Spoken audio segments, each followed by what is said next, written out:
करायची नाही. हा आता सांगायलो, पुन्हा जर असं केलं ना तर माय बहीण एक करून टाकीन. हा, मायची दानात येत ना.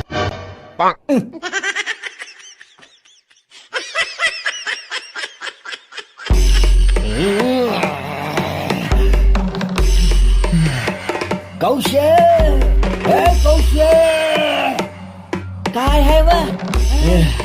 काय आहे? माणूस बसलाय तर बसू पण देत नाहीत बाई. तिकडं का शर्ट उमटून भारी बांधायली का? हा बाई वा, बोला बोला, तुमचं काय उठलंय बोला. हा, चहा ढोसायचा असेल नाही? थांबा, आणते तुम्हाला चहा. नाही, आज चाल. तात कशाला मरता? इथंच बसा, इथंच आणून देतो तुम्हाला चहा. आता तुला सांगितलं ना मला चहा पियाचा नाही. मुकटन आज चाल. अब झालंय काय? झालं काय म्हणते?